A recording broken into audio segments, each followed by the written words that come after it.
Welcome to Security Heroes, a podcast by Athena Security. We share real-life stories to help connect you to real heroes in the security world. I am your host, Lisa Falzone. Warning, the following recording contains potentially disturbing content. Listener discretion advised. Joining us today is Nelson Price, the Enterprise Director for Healthcare Operations Safety at Allied Universal. With a military background as an aerospace control and warning technician in the U.S. Air Force, Nelson has amassed over 2 decades of leadership in healthcare security and operations. His career trajectory has seen him at the helm of prominent roles like System Director of Risk Management at Physicians Regional Healthcare System, System Director of Public Safety at NCH Healthcare System, and multiple key positions at Providence spanning quality, risk, infection, prevention, and safety. His accomplishments in the realm of healthcare security are remarkable, having pioneered initiatives like the K9 de-escalation teams, which resulted in significant reduction of workplace incidences.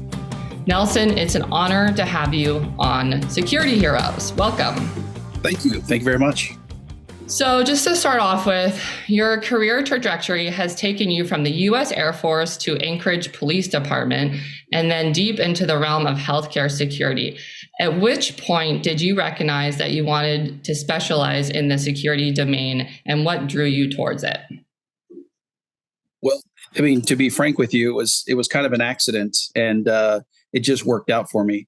I've always, been in some sort of community assistance, whether it be police, law enforcement, firefighting. I've always liked to help people. When I retired from the Anchorage Police Department, I ran into somebody that I knew, and I was familiar with Providence, Alaska Medical Center was where I started. I was familiar with the hospital, but somebody asked me if I would be interested in a position. I was working on my master's degree at the time, and I wasn't working at all. And I was like, I'll take a look at it. And 2 weeks later, I started my career at Providence, Alaska Medical Center as a security manager, and kind of worked and molded the job position and title as I escalated and moved up the chain. Nice. Yeah. It seems like everyone kind of falls into healthcare security. I mean, I also fell into it, but I absolutely love it. I don't know what you think, but I think it's just love it. Yeah, it's just so awesome because in my opinion, you get to work with people that, you get to work with doctors and nurses. And I think most people go into to be a doctor or nurse if their heart is in the right place and they're, want to help people and save lives. And same with the security people, typically that I talk to who protect them. So it's just really cool. And just for me, it helps me just restore my faith in humanity to see so many good people out there.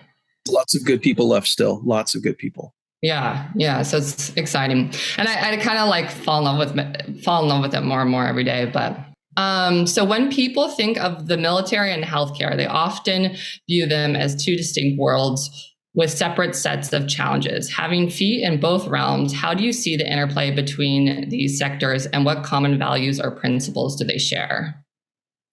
Well, I think, it's really all one goal, and it's helping people in general, whether it's, defending the nation or, I want to say defending a hospital or a healthcare facility. I mean, really, as I got into healthcare, I learned so much about it. And I credit that to the IHSS just because it really is a city within itself. There's lots of things happening inside, those facilities. And they're pretty self-contained for the most part. We rely on our community partners for a lot of things. And I would think it's very similar with the military. I remember being in the military and, working shifts and counting on, our surrounding partners, whether it be contractors or whatever that might be, to help us, achieve goals. And I think it's very similar in healthcare. We really rely on each other to serve one purpose. And again, that's just helping people. Yeah, totally. I think it's great training. Obviously you don't have to have it, but I think it's great training for healthcare security in particular. So talk to me about when you first saved a life. When I first saved a life, I think the way I look at things, especially from a leadership position and many of the roles that I've taken, wherever that might be, I've taken it as a team approach. It's not just me. I benefit from a number or a bunch of different training, and again from the team concept. And I think I did learn that in the military early on, was what that team concept looked like. So we work together as a team, we train together as a team, and we accomplish our goals as a team. So individually, I've done CPR on a number of people responding through law enforcement. A lot of like drug overdose type situations where you get there, the people are turning blue, they're not breathing. You immediately step into action, and again, relying on that team concept. So you're doing something for a period of time while you're waiting for EMS or the medics to arrive on scene to take that part over. But again, team concept. So there's not one that sticks out any more than the other, but doing CPR on people has been something that I've done numerous times. I don't know if I wouldn't say fortunate enough to do it, but I've been in a position where I've had to do that on a number of occasions. And again, it all boils down to the training and, that team mentality of getting things done. Well, thank you so much for your help in saving people's lives. Do you have any incidences that you feel comfortable talking about in regards to gun violence in the ER? Well, so I can tell you, starting at Providence Alaska Medical Center and then kind of working from the region around there, we didn't have any sort of metal detection or any sort of K9 detection for weapons or any of those things in battling or looking to ways to battle workplace violence. There's a number of occasions where we talked through those things. And we found that guns had made their way into the emergency room, whether it be intentionally or unintentionally. I was never put in a place where anybody pulled or, levied that against us in a negative or nefarious way. But there's bad guys that come in, whether with gunshot wounds or whatever that might be, and they are armed. We sometimes find that out later.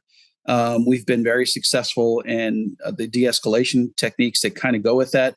When I would teach workplace violence or like run, hide, fight, for example, we had a couple of examples where people with drug seekers would come into the facilities. So we were able to use some of those experiences. And unfortunately, I've never experienced that personally. But using other examples in close to home that we would talk about, for example, one guy came in demanding drugs. He came into the front counter. He was pointing a loaded weapon at them, and they were able to de-escalate the situation and remove patients from that area. It was a patient care area, so they removed all the patients, basically secluded that individual, and were able to de-escalate them where he could be talked down. And law enforcement arrived and de-escalated that further, and ideally got that individual help that he so badly needed. Again, nothing that happened to me personally, but we have a number of stories similar to that. Yeah, I mean, talk to me about how they went about de-escalating that, and if you have any advice for training techniques for that. Well, I think the first thing I tell my officers as I go is, I don't, especially unarmed officer. Many officers throughout healthcare are unarmed, and when we do face armed scenarios where somebody comes in with a weapon, the biggest thing I say to them is, you're not necessarily asked to face them one-on-one because it's not a fair fight. Your goal is to shepherd our patients, visitors, and employees out of those areas. And that's kind of, goes with the run, hide, fight thing. We want to show people the exits. We want to show people how they can get out to the fastest way while monitoring, what might be going on, ideally from a safe distance. Because again, it's difficult to ask unarmed people to face. It's, you hear the adage, taking a knife to a gunfight. It's just not a fair fight. Right. And we wouldn't ask our officers to do that. Now, there's many people that have, you've heard stories routinely, excuse me, probably even recently, where officers have addressed it, or even citizens have addressed armed assailants, and sometimes been very successful in that, and sometimes not. But when you're putting your life on the line, that's not often something we would ask of our officers. Again, we ask them to be shepherds and leaders, maintaining their composure, because that's going to be important, through any incident like that, is maintaining your composure, remaining calm, because people feed off what they see you doing. Right. So if you're remaining calm and throughout the scenario or process, ideally they will do the same and kind of mirror that.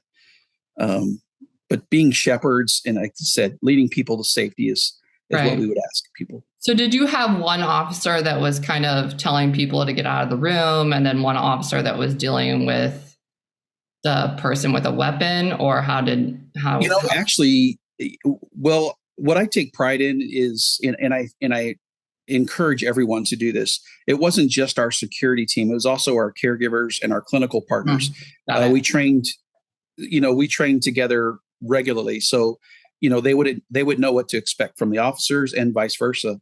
Right. So in this case, these were caregivers that took charge of this. They I don't want to say confronted, but they approached the subject. And we're able to de-escalate them, and again, remaining calm throughout these are heroes in my mind. These are people that, do risk their lives knowing that this person has a gun, not knowing whether it's armed or what the situation is. But they address that head on. They, again, were able to separate subject from other people, put them in a secluded room, where we were able to de-escalate from that position. Again, that puts them away from people, away from others, and reduces the potential for extra violence outside of that area significantly. So those were true heroes. And again, these were our caregivers, not necessarily security officers. Yeah, it's amazing how these caregivers, I had no idea that nurses were bearing the brunt of so much, workplace violence and something to do. But anyway. As you got into healthcare, you probably saw, and I had no idea coming from law enforcement. I would bring a subject in for a medical clearance and then be on my way. Right. Getting into healthcare, I really had no idea of the level of workplace violence and just really atrocious things that our caregivers at all levels put up with and have to, to maintain, patient safety and worry about the things around them. It's really incredible. So that was kind of where I started learning to love healthcare, and what healthcare security looked like was figuring out ways to improve that. Totally. Yeah. That's actually a common theme. Most people have no idea. The public has no idea because it's not really, publicized. The school shootings are obviously very publicized, but not in the ERs, and people have no idea. So, and I had no idea either until we started getting more demand for in hospitals for concealed weapon detection. Until you see those kind of things, it's enlightening. I picture my grandmother as a nurse wearing her white, her white nurse outfit with her little white hat. And, I remember visiting her while she was working, as a little kid. Yeah. And when she went around and she was like tapping her watch, telling visitors it's time to leave, they followed the rules and they left and abided by that. Our times have changed. And, we've seen an increase in violence, and I think even more so after COVID. And I don't know if it's tension or what that philosophy is, but it's certainly increased, and just trying to figure out ways to improve that. And again, keep our caregivers safe, because without our caregivers, we're not able to do what we're supposed to do and help people. Yeah, no, that's, the pre-COVID ER and the post-COVID ER, it's like two totally different places, it seems like. It is. Yeah. Yeah. Um, yeah, it's just what ideas do you have for stopping the violence? Well, that's kind of what drew me into the K9s. We started with a team of unarmed officers. They had some basic training. One of the questions I asked, even for handcuffing, was, who's teaching you these skills? And we're like, Mhm. oh, we've got some people that have worked for Department of Corrections and kind of done it over time. So are there any certifications or anything to go with that? That when Joint Commission comes in and asks those questions, we can provide them? Well, not really. So we had to start there and kind of grow it from there. So we started with restraints, restraint techniques, working again with our clinical partners and what that looked like, to minimize injuries. There were so many injuries going through. How do we deflect that or minimize what that looks like for our officers? We talked about the number of or hours of missed work, the pay that are associated with workman's comp claims. It's really significant.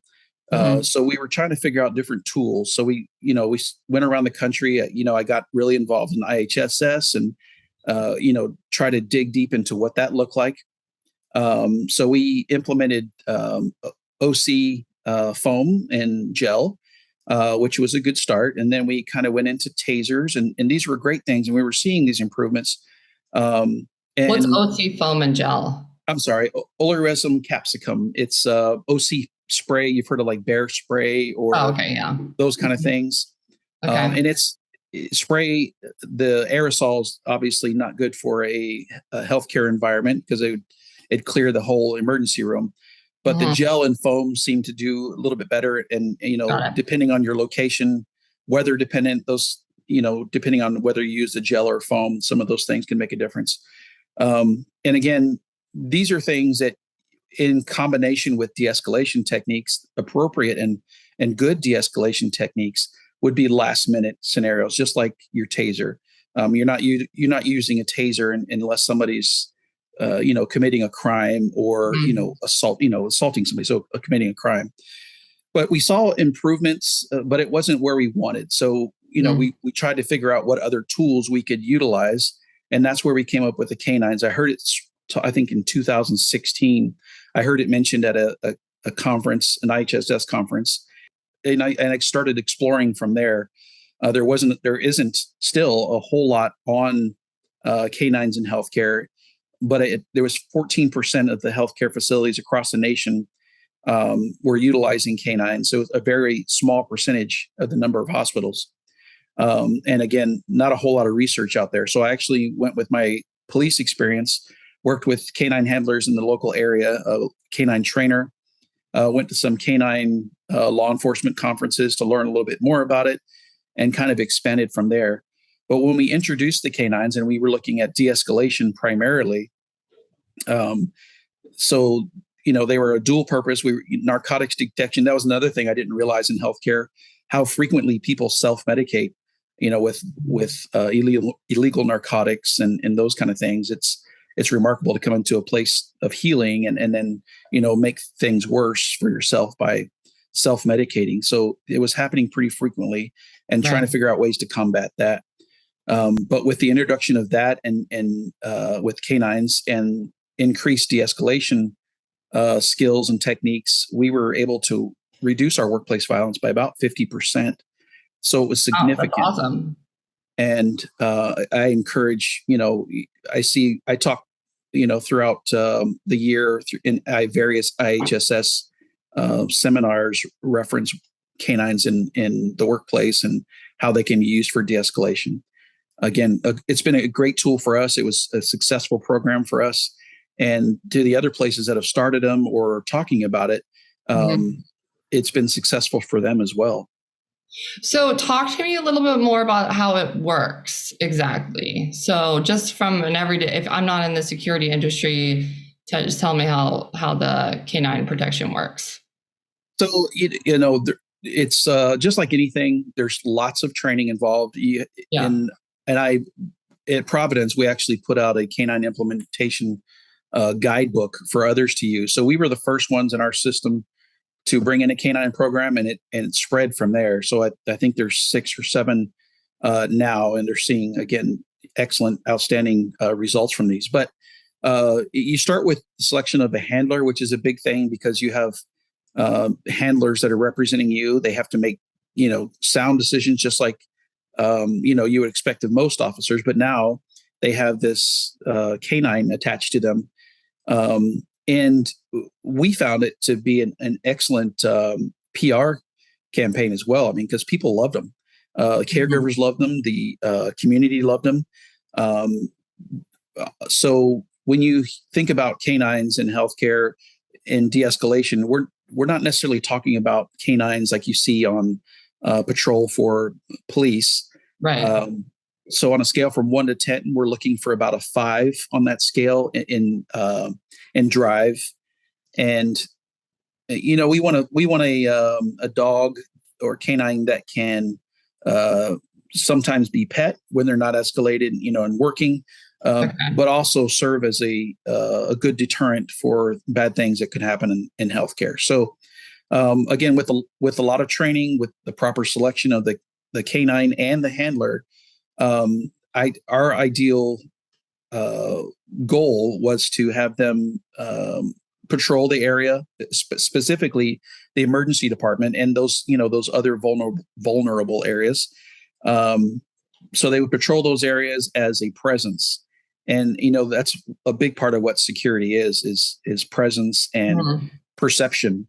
So if your caregivers and patients and visitors are seeing officers and officers with canines regularly, the perception is, they have a high security presence. Maybe we should behave and do what we should be doing at a healthcare facility. Yeah.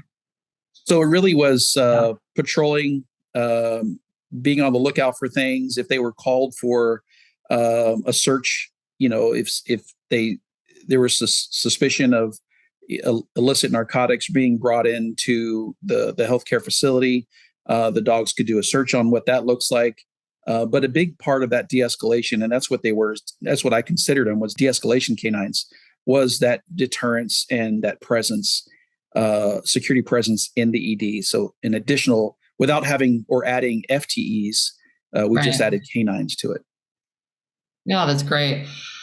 So are they taught to attack the bad guy, or how does that work? Like, what if someone's like, hey, okay, there's a bad guy.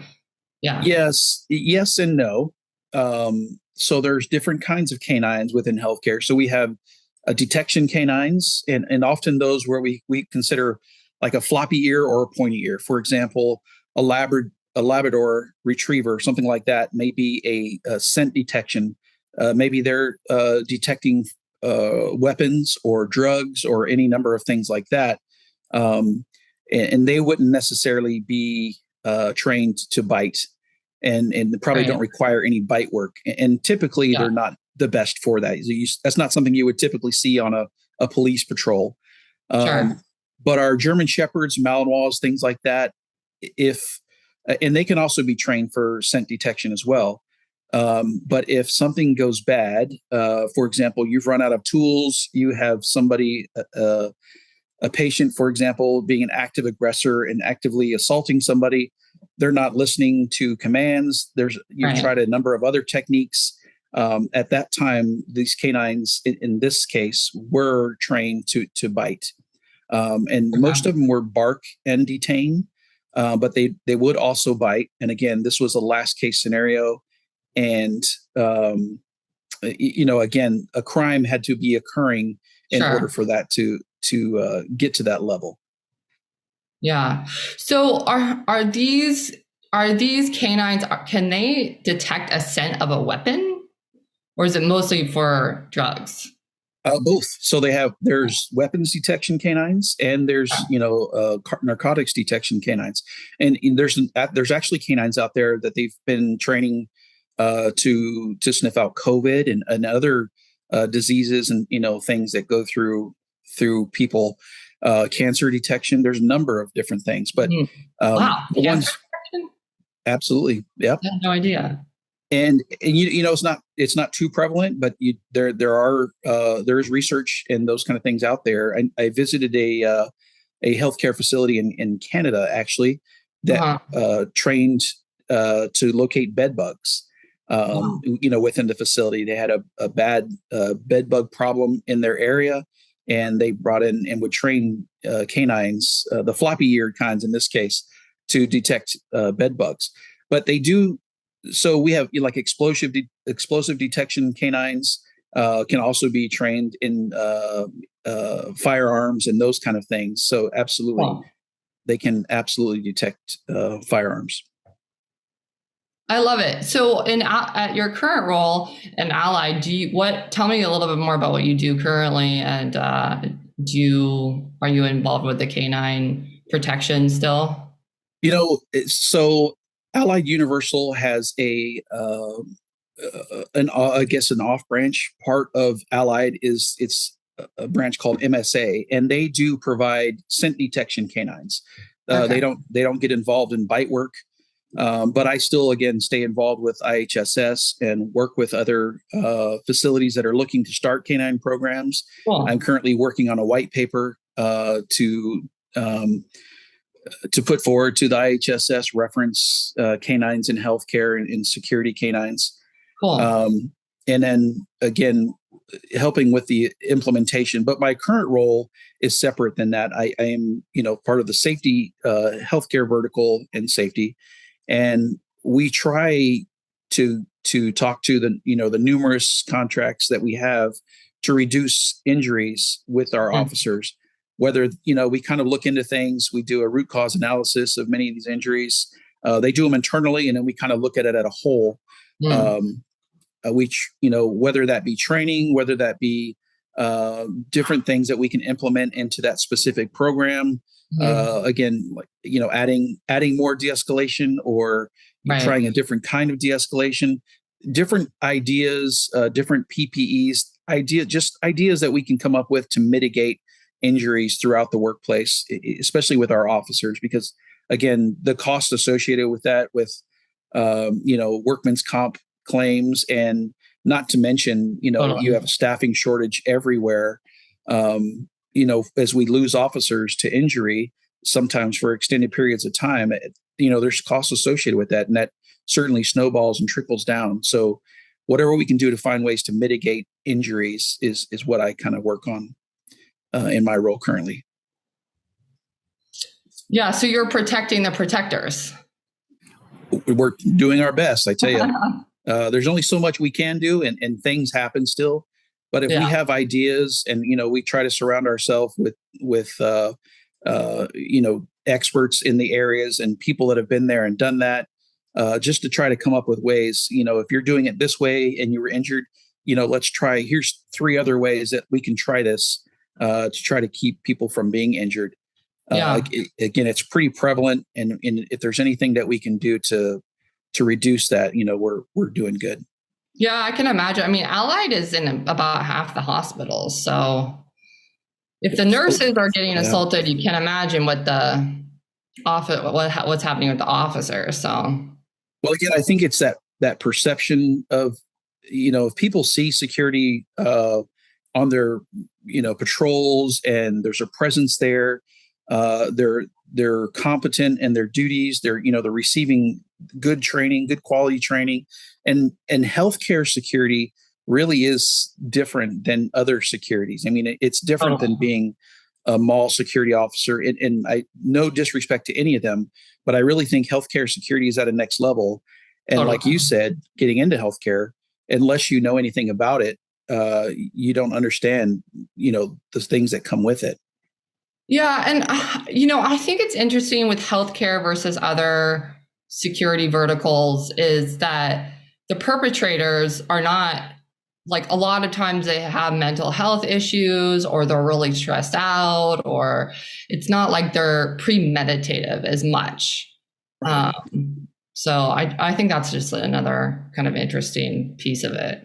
Yeah, people are coming in on their worst days, and you have to be able to de-escalate from there. And oftentimes it's security at the forefront, hopefully setting the tone for that person's stay, whether, good customer service, showing that compassionate care. These are all important things, and it can, Yeah. again, have that trickle effect. Totally. So you've had experience working in security in Alaska. How is that environment different than the mainland? Well, I tell you, I was in Alaska for just over 26 years and moved to Florida. We were looking for a change. That's polar opposites weather-wise. It is, but some of the different things that it brought in, like the facility that I was at previously, I want to say earlier this year, a moose came into the facility. Right. You know, there's wildlife, there's a bunch of things that you don't typically get at hospitals, maybe in the lower 48. Cold was something we certainly dealt with regularly. And being that, there was homeless shelters and those kind of things, but being that shelter for people when it gets, below zero and the weather's, can get extreme, providing those extra layers of security. And many people, and where I was in Anchorage, many people don't realize is at one point was per capita one of the most dangerous cities in the United States. Wow. I had no idea. That had a lot to do with, the dark, the extreme dark and extreme cold and depression and alcoholism and a lot of things that came with that. So these are a little bit different than what you might deal with in other areas. Your places in the north may experience a lot more of that than they do in Florida. Earthquakes was something else we dealt with pretty regularly there. Just having a good, solid security and emergency management plan in place for any sort of disaster, whether it be cold, earthquake, whatever that might be, was super important. Yeah, I think it's so fascinating how weather affects public health. Like, for example, there's supposed to be more emergency room visits during a full moon than just, a non-full moon. So it's just... I think there's something to be said about that. It just didn't experience. I don't know what it is, but I think we could probably say it's true. And most of your security folks around healthcare and other places would agree. Yeah. So who in the world of security would you most like to take to lunch?